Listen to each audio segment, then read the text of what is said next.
Greetings and salutations. I hope everyone's having themselves somebody fine day. Please like the video, subscribe, and hit the bell down so the goals to the 13-month series is engaged when you can stay notified. I'm not gonna talk your ear off today.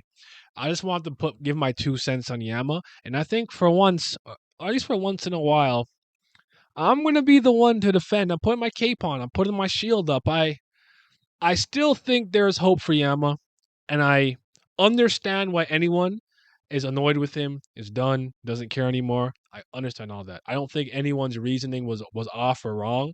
Just gonna give my perspective for why I think we have. I'm gonna keep my stocks for the time being. And it's not because I'm a glutton for punishment.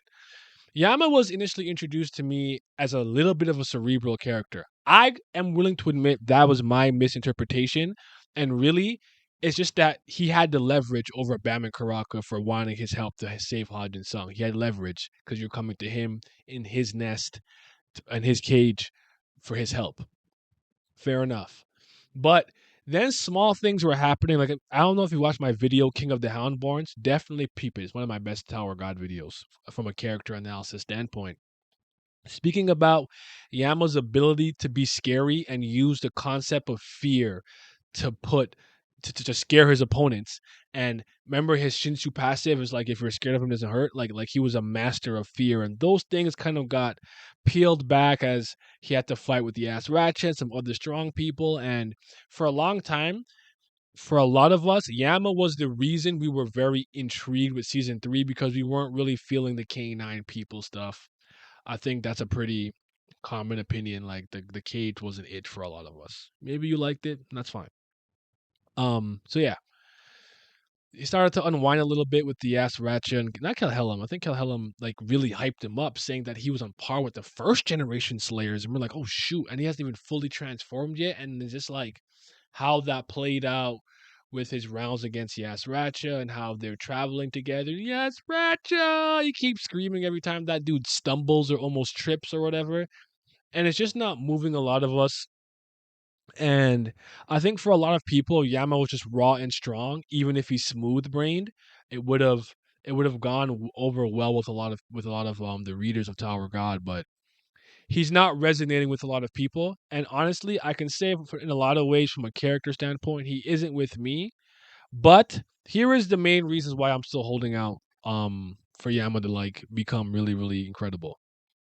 I think at this point, it would be hard to admit that maybe the first and some second generation Slayers are different, but at least the third one, so we'll say Bam as a Slayer candidate, Yama and Karaka are not finished products. Now I don't know why they were sitting on their ass and not training and getting strong enough to take out family heads, but none of them are finished products. They need to all get more powerful. And maybe that extends to the second and first generation. I'd argue White's not strong enough. If that was his full power against Bam, that's not good enough. That all being said, so Yama has kind of gotten a power up retroactively through a flashback when his mother Nenen put Arcanak the ancient inside of him. Okay, that's resting in him. That's yet to be seen. We have still not actually witnessed his full Houndborn transformation. He's got into that mode where he looks kind of Super Saiyan-y, but he's never completely transformed like he did when he beat his brother Doom. Then Wang Wang has the 3 fangs that makes him like impossible to dominate, control. You cannot tame him. He's a canine, a houndborn, a dog with free will. The Yama doesn't have all the fangs yet. So what I'm saying is, in combination with all of those things, the Arcanak, the 3 fangs, and then him being in his full canine transformation, until I see him do that, and maybe he goes crazy, I'm still holding on to hope for the time being. And that is the main reason for, if I'm being quite honest with you. Karaka's always been my favorite Slayer. That's my guy. I know I'll be suffering for different reasons with Karaka, but that's my Slayer, for better or for worse. I guess I'm sticking with it till the end.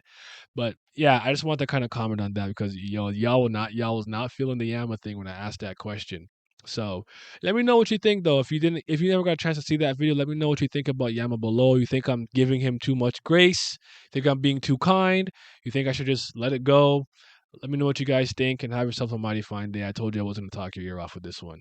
You're What's poppin' Patreon? Shout out to the CBLs. That's them certified band lovers. They be loving Bam, LaBam, James, and whatnot. A bigger shout out to the Priest of Fire. They might be the real CBLs because they be loving Brillith. Brillith gang.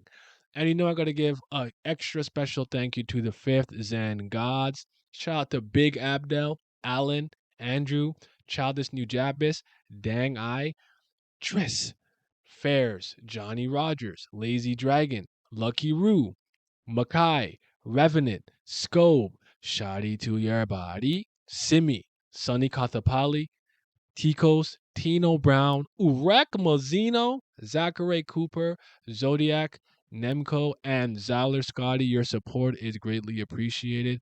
Thank you. Yo, I have food now. Yo, yesterday I ate some grass. I ate some leaves. Let's go.